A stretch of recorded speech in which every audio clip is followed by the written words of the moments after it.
ETF index mutual funds నేర్చుకుని stock మార్కెట్లో రాణించాలనుకుంటున్నారా? వెంటనే ఈ నెంబర్కి కాల్ చేయండి.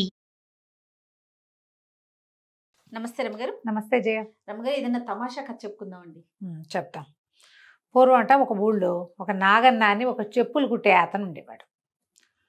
ఎంత బాగా కుట్టేవాడో అట. చాలామంది కుట్టించుకునేవాళ్ళు. కాకపోతే ఇతనికి ఒక కష్టం వచ్చింది. ఏమిటంటే ఇతను కుట్టిన చెప్పులు బహునాణ్యంగా ఉండి ఎప్పటికీ పోయేవి కాదు, చాలా మన్నికిచ్చేవి. బాగా మన్నికిచ్చే చెప్పులు వదిలిపెట్టి మళ్ళీ కొత్తవి ఎవరు కొనుక్కుంటారు? ఈ కాలంలో లాగా 10 జతలు ఉండటం ఆ కాలం లేదు. ఓ జతకుంటే అది తెగిపోతే కొత్త చెప్పులు, అసలు తెగేవే కాదు. అలాగని లాలూచిపడి ఏదో లూకాయి చెప్పులు కుట్టడం అతనికి ఇష్టం ఉండేది కాదు. వృత్తికి న్యాయం చేయాలని మంచిగా కుట్టేవాడు దిట్టంగా. అవి పోయేవి కాదు. చెప్పుల వ్యాపారం నడిచేది కాదు బాగా. ఏదో ఒక జత పోయేది, ఎవరైనా బాగు చేసుకోవడానికి వచ్చేవాళ్ళు. కొట్లో చెప్పులు పేర్చుకుని అదిగాలుగా కూర్చుని ఉండేవాడు. అయితే ఏమైందట, ఒకసారి ఒక పొట్టి మరిగుజ్జు ఒక అతను వచ్చాడట. వచ్చి చెప్పులు తెగిపోయినాయి, బాగు చేయమన్నాడు. బాగు చేయమంటే బాగా పాతబడ్డాయి బాబు అన్నాడు అని చెప్పాడు నాగన్న. అవును, వాళ్ళందరూ కాదన్నారు, నువ్వేమైనా చేస్తావేమోనని నీ దగ్గరకు వచ్చాను అన్నాడు. అయితే అయిందిలేండి బాబు, కొత్తవి కొనుక్కోవచ్చు, కానీ ఇంకా మన్నే అవకాశం ఉంది. వేలు ఎక్కడ తెగింది కానీ మిగిలింది బాగానే ఉంది, నేను చేసి పెడతానని ఏం చేశాడు, మళ్ళీ అదంతా ఊడదీసి దానికి పై ఉంగటము ఆ పై పట్టి అన్నీ కొత్తవి మార్చి ఇచ్చాడు. చెప్పులు కొనుక్కోండి, నేను ఇవి చేయను అని అనకండా. అతను చాలా సంతోషించి ఓ పావల చేతులు పెట్టి అది భుజానికి ఒక సంచి ఉంది, సంచిలోంచి ఒక జత పావుకోళ్ళు లాంటి చెప్పులు తీసాడు బయటికి. ఇగో ఇవి నీకు బహుమతిగా ఇస్తున్నా, ఇంత చక్కగా బాగు చేసినందుకు. దుకాణంలో కనపడేలాగా పెట్టుకో, ₹1,00,00,000 వచ్చినా వీటి అమ్మద్దు, ఇవి నీ దగ్గర ఉంటే నీ వ్యాపారం బాగుంటుందని చెప్పాడు. అవి తమాషా షేపు, చుట్టూతా ఏదో నగిచి చెక్కినట్టుగా ఉండి చెక్కతో చేసిన పావుకోళ్ళు. పావుకోళ్ళు అంటే తెలుసా, ఇలా చెక్కలాగా ఉంటుంది, ఒక పిడి ఉంటుంది. ఇక రింగులు హుక్స్ ఏం ఉండవు దానికి, ఒక పిడి. పెళ్లిళ్ళల్లో పావుకోళ్ళు నడిపిస్తారు. ఈ పావుకోళ్ళని మనకి సన్యాసం పుచ్చుకునే వాళ్ళు వేసుకునేవాళ్ళు అనమాట. సరే, పెళ్లి కొడుకు ఎందుకు వేస్తారు రమ్మగారు? పెళ్లి కొడుకు వేయరు, కాశీ యాత్రకి వేయిస్తారు. కాశీ వెళ్ళిపోయే వాళ్ళు ఏమిటి, ఇంకా బ్రహ్మచారిగా ఆ జన్మాంతం బ్రహ్మచారిగా ఉండి కాశీలో చదువుకోవడానికి వెళ్ళిపోతారని కాశీ యాత్రకు పంపిస్తారు. తాత్కాలికమే కదా. ఇప్పుడు పావుకోళ్ళు లేవని కొత్త చెప్పులు వేసేస్తున్నారు. అవును, చెప్పులు వేసేస్తారు, బాటా చెప్పులు కొనుక్కొస్తే సరిపోతుంది, చాలు. అక్కడి నుంచి ఏమైంది, ఈ పావుకోళ్ళని సరే బల్ల మీద పెట్టాడు. చక్కటివి అవి, వెరైటీగా ఉండేవి. ఎత్తి కాస్త పైకి కనపడేలాగా పెట్టాడు. వాకిట్లో నుంచి ఎవరైనా కొట్లోకి రాగానే మొదట పావుకోళ్ళు కనపడేవి. అట్ట ఈ నాగన్న వ్యాపారం పెరిగిపోయింది. ఎంత బిజినెస్ వచ్చిందో. ప్రతి వాళ్ళు కొనుక్కునేవాళ్ళు, 3-4 జతలు కూడా ఉంచుకునేవాళ్ళు. వేరే ఊళ్ళు వెళ్తూ చుట్టాలకు గిఫ్ట్ ఇవ్వడానికి కూడా తీసుకుపోయేవాళ్ళు. క్రమంగా ఇతను తన చేయి పని చాలక 3-4 పని వాళ్ళని పెట్టుకున్నాడు. అంత బిజినెస్ నడిచేది. కానీ ఎవ్వరికి ఎప్పుడూ ఆ పావుకోళ్ళ జత అతను అమ్మల. చాలా కాలం ఉండిపోయిన తర్వాత 3-4 పని వాళ్ళతోటి బాగా స్థిరపడ్డాడు నాగన్న.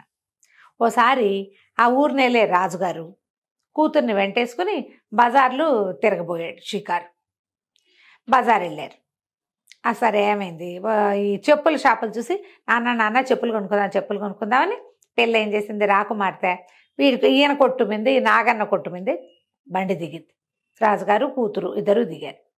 దిగిన తర్వాత లోపలికి వచ్చి, ఏమిటో మంచి జత చెప్పులు చూపించు అని ఆయన రాజుగారు నాణ్యం పరీక్షించే లోపల ఈ పిల్ల ఆ పావుకోళ్ళు చూసి, నాన్న అవి కావాలి నాన్న. అయ్యో అవి అమ్మేవి కాదండి, ఊరికే షో పెట్టానంటే. షోకే కదా, ఇచ్చేసేయమంటాడు రాజుగారు. కాదంటే ఏమంటాడో తెలీదు. అమ్మేవి కాదండి, బోల్డ్ ఖరీదండి అని ఎంత చెప్పినా వాళ్ళు వినలా. ఆ పిల్ల ఏం చేసింది, ఆ చెప్పులు తీసేసుకుని కింద వేసేసింది వేసుకోవటానికి. రాజుగారు ₹1000 ఇస్తా, ఇక నువ్వు మాట్లాడడానికి వీల్లేదన్నాడు. మామూలుగా అలాంటి చెప్పులు ₹20, ₹40, ₹100 లోపే అమ్ముడుపోతాయి. 1000 అంటే చిన్నదా. ఏం చేయాలో తెలియలేదు ఇతనికి. అమ్మడం ఇష్టం లేదు, కానీ ఇంకా తప్పల, ఆప్షన్ లేదు. సరే ఒప్పుకున్నాడు. చుట్టుపక్కల వాళ్ళు పని వాళ్ళు ఊరుకో చంపేస్తాడు. రాజుగారి కోపం వచ్చిందంటే పిల్ల ముచ్చట పడిందని కావాలంటున్నాడు, లేకపోతే పావుకాళ్ళు వాళ్ళు ఏం చేసుకుంటారు ఇటా అని 2-3 ప్రొవోక్ చేశారు. ఆ వెనకాల వచ్చిన వాడు ఎవడో ఉంటాడు కదా అధికారులు, వాళ్ళు కూడా ఏమిటో రాజుగారు అడిగితే నిలుగుతున్నావు అని ఇలా కొంచెం వాళ్ళు కాస్త దౌర్జన్య కంఠాలు కూడా పెట్టారు. ఏం చేయాలో తెలియలే, ఒప్పుకున్నాడు. ఆయన సంచిలోంచి ₹1000 ఇస్తాను నీకు ఇప్పుడైనా బ్యాగులో చేయబెట్టాడు. చేయి పెట్టేశారు కదా. ఈ పిల్ల ఏం చేసింది, కింద వేసినాయిగా పావుకోళ్ళు వేసింది కదా, టక్కిన తన చెప్పులు వదిలేసి ముఖమాల చెప్పులు మెత్తటి ఉన్నాయి అమ్మాయి కాళ్ళకి, అవి వదిలిపెట్టి ఈ పావుకోళ్లలో కాళ్ళు దూర్చింది. ఈ ఎప్పుడైతే కాళ్ళు దూర్చిందో పావుకోళ్ళు రయ్యమని ఎగిరిపోయినాయి పిల్లతో సహా. అయ్యో అన్నారు, ఆలేదు ఊలేదు వెళ్ళిపోతుంది పిల్ల. పిల్ల కేకలు పెట్టేస్తుంది. దాని చేతిలో ఒక చిన్న కుక్క పిల్లని, ఆ కుక్క కాస్త ఎగిరి ఎక్కడ పడింది, ఎగిరిపోయింది, పడిపోయింది. ఎక్కడ పడిపోయిందో తెలియదు. ఈ కుక్క పిల్ల పడిన కుక్క పిల్ల కూడా ఈ అమ్మాయి వెనకాల పరిగెత్తడం మొదలుపెట్టింది. ఈ లోపల షాపులో పనివాళ్ళు, ఈ వెనకాల వచ్చిన అధికారులు అందరూ రాకుమార్తెని వెనకాల పరిగెత్తారు. ఏం పరిగెత్తినా వీళ్ళకి అందకుండా ఆవిడ ఎక్కడికో వెళ్ళిపోయింది. ఆ పావుకోళ్ళు ఏమిటి కాళ్ళకి తగిలిస్తే ఎగిరిపోతాయి, కొట్లో పెడితే అవేమనం. వాటి మీద వాటికున్న మహిమ వల్ల ఇతనికి వ్యాపారం వచ్చింది. రాజుగారు లబోదిబోమన్నాడు. నేను చెప్పాను కదా బాబు, ఎవరో మంత్రి ఇచ్చిన పావుకోళ్ళు ఇచ్చారండి అని లబలబలాడాడు నాగన్న. నీ దిక్కుమాల చెప్పులతోటి నా పిల్ల ఇటు అయిపోయింది అన్నాడు. ఇంకా వాళ్ళని ఏం చేయలే రాజుగారు. ఇక అక్కడి నుంచి వెతకండ్రా అన్నాడు. అందరూ తలా ఒక పక్కకి పొలోమని పరిగెత్తారు. ఆ అమ్మాయి పరిగెత్తిన దిక్కే పరిగెత్తిన పనివాళ్ళు, తర్వాత ఈ రాజభటులు కొంత దూరం వెళ్ళాక ఆగిపోయారు. వీళ్ళ కంటికి కూడా కనపడకుండా పిల్ల ఎక్కడికో వెళ్ళిపోయి. ఆ కుక్క పిల్ల కూడా పరిగెత్తింది, అది ఎటుపోయిందో వీళ్ళకి కనపడలే. ఇక లవో దివో ఊరంతా. అక్కడి నుంచి రాజుగారు ఏం చేశాడు, ఆ చుట్టుపక్కల అన్ని ప్రాంతాలకి ఊరి పొలిమేరలకి పంపించాడు మనుషుల్ని. ఎక్కడైనా రాకుమార్తె చెప్పులతో ఎగిరిపోతూ కనపడుతుందని. లేదు 2 రోజులు గడిచిపోయింది. రాజుగారు కేకలు పెట్టాడు, నా పిల్లని ఎటకైనా దక్కించండి, అర్ధరాజ్యం ఇచ్చేస్తాను నేను. ఎవ్వరూ సాహసించలే ఆ పనికి. వెతుకుతున్నారు, వెతికితే ఏం దొరకదు. అక్కడి నుంచి వీడు ఈ నాగన్న గారి కొట్లో తిన్నడని ఒక కుర్రాడు ఉన్నాడు. ఓ 19-20 ఏళ్ళు ఉంటాయి. వాడు అన్నాడు, నేను వెళ్తానులే బాబు, వెతుకొస్తాను, చూద్దాం ఏమైనా మన అదృష్టం ఎటా ఉందోనని. వాడు అలా ఏ వైపు రాజకుమార్తె వెళ్ళిందో ఆ వైపుకి వెళ్ళగా ఏమీ కనపడలేదు. కానీ వీడికి ఒక చోట ఎట్లా చీకటి పడ్డాక ఏం కనపడింది అంటే, ఒక 3 యక్షులు నేల మీద అంటల్లా వాళ్ళ కాళ్ళు ఒక చోట నిలబడి వాళ్ళు 3 పొంగే దేనిటో చూస్తున్నారు. చూస్తుంటే వీడు దగ్గరికి వెళ్తే వాళ్ళు తప్పుకున్నారు. కింద ఒక కుక్క పిల్లపడి ఉంది. ఈ యక్షులు 3 దాన్ని ఇట్లా తీయడానికి ట్రై చేస్తున్నారు. అది రావటల్లా భూమి మీద నుంచి లేస్తోంది, మళ్ళీ కోలబడిపోతుంది, తీయలేకపోతున్నారు. వాళ్ళు నేల మీద ఆనరు, చేత్తో పుచ్చుకొని ప్రయత్నం చేస్తున్నారు కానీ రావటం లేదు. అది ఈ తిన్నడు ఏం చేశాడు, వాళ్ళని తప్పుకోండి ఆ కుక్కను ఎత్తి ఒళ్ళో పెట్టుకున్నాడు. ఒళ్ళో పెట్టుకుంటే అదేమిటి రాజకుమార్తె చేతులోంచి పడిపోయింది.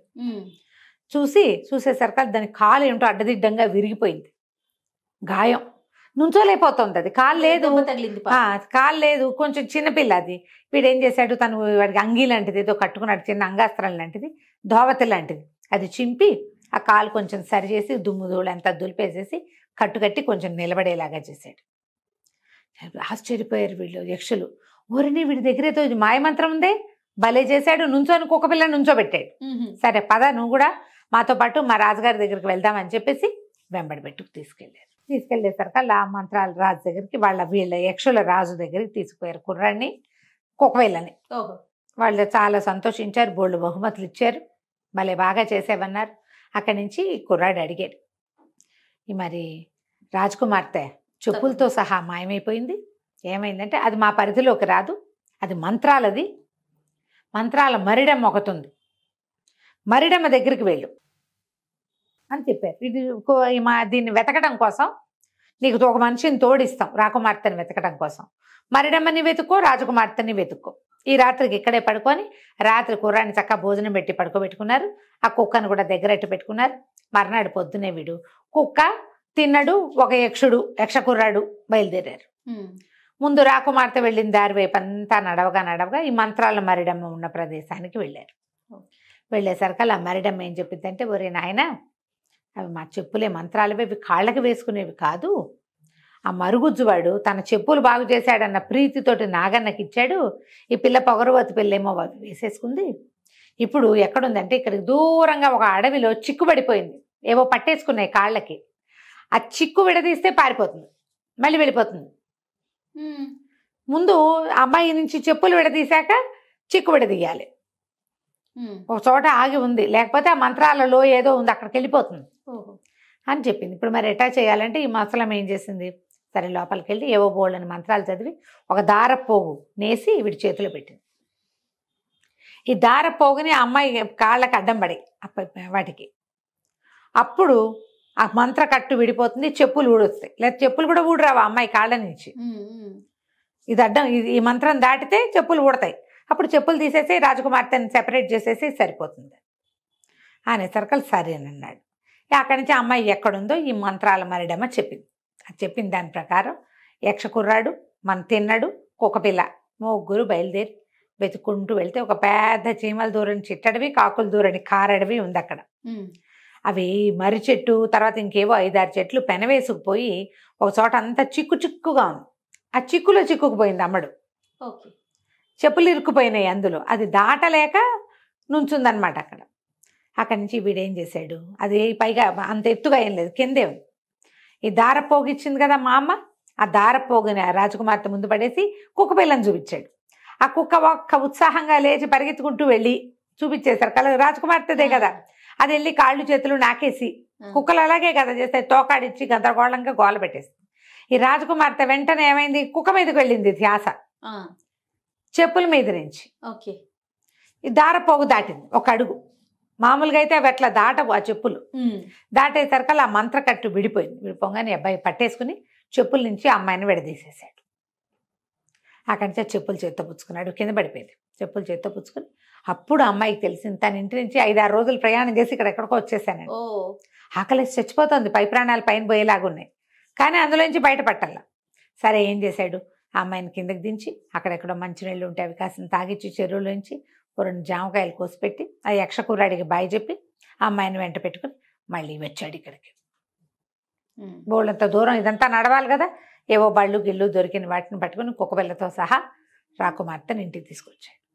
ఇంటికి తీసుకొచ్చాక సరే రాజుగారికి అప్పచెప్పాడు. రాజుగారు సంతోషించాడు. ఈ నాగన్న వ్యాపారం అంతా దెబ్బతినేసింది 5 రోజుల్లో. మళ్ళీ ఈ చెప్పులు, ఈ పావు కోళ్ళని తీసి నాగన్న కొట్లో పెట్టేసరికల్లా ఆయన వ్యాపారం పెరిగింది. ఇది పెరుగుతుంది క్రమంగా. రాజకుమార్తెని అప్పచెప్పాక ఈ అమ్మాయి ఏంది, ఇతను ఎంతో మంచివాడు, ఈ 4 రోజులు కలిసి ప్రయాణం చేశాను, ఎంత బాగుందో వాడితో జీవితం సరదాగా. నాన్న నేను వీడిని పెళ్లి చేసుకుంటాను నాన్న, నువ్వేమో రాజకుమార్తెని ఇచ్చి పెళ్లి చేస్తానని చెప్పావుట కదా అంటే, నేను అట్టా చెప్పలేదన్నాడు ఆయన. వీడు చెప్పులు కుట్టేవాడమ్మా, వాడినిట పెళ్లి చేసుకుంటావు నువ్వు, మంచివాడైతే అయ్యాడు, ఏదో బహుమతి ఇద్దాం, వాడికి ఆస్తి లేదు పాస్తి లేదు, ఆస్తి స్వాస్తి లేదు, నువ్వు పెళ్లి చేసుకోవడం ఎట్టా కుదురుతుంది అని కేకలేశాడు. కేకలేసరికల్లా ఈ పిల్ల కొంచెం దుఃఖంగా వాడికి చెప్పింది తిన్నడితోటి, నువ్వెంతో మంచివాడివి, మా నాన్న నీకు ఆస్తి లేదని నీతో పెళ్లి కుదరదంటున్నాడు, నువ్వు వెళ్ళిరా, మా నాన్న మాట వినాలి నేను అని చెప్పింది. చెప్పేసరికల్లా కుర్రాడు అన్నాడు, ఆస్తి లేకపోవడం ఏంటి, అర్ధరాజ్యం నాదైతేను అన్నాడు. వాడి తెలివి చూడు. ఏం ప్రకటన చేశారు రాజుగారు, అర్ధరాజ్యం ఇస్తానని రాజుగారిని అడిగాడు. మీ అమ్మాయిని తెస్తే మీరు అర్ధరాజ్యం ఇస్తామన్నారు, నాది అర్ధరాజ్యం నాదైనప్పుడు నాకు ఆస్తి లేకపోవడం ఏంటి, మీ అమ్మాయిని ఇవ్వకపోవడం ఏమిటో సమాధానం చెప్పండి అని. ప్రజలంతా కూడా ఈ కుర్రాడి పక్షాన్ని వహించారు. పిల్లకి ఎలాగో వాడంటే ఇష్టంగా ఉంది. సరే ఇంకేం చేస్తారు, అర్ధరాజ్యం పంచి వాడికిచ్చి రాకుమార్తెని పెళ్లి చేశారు. ఆ తిన్నాడు, ఆ కొట్లో పనిచేసిన కుర్రాడు, వాడు పట్టుదలతోటి, ఇందులో వాడి తెలివి కంటే పట్టుదలే ఎక్కువగా ఉంది, చక్కగా రాకుమార్తెను సాధించుకున్నాడు. తర్వాత అర్ధరాజ్యాన్ని హాయిగా ఏలుకున్నాడు. కథ కంచికి మనం ఇంటికి. నమస్తే రమ్మ గారు. నమస్తే.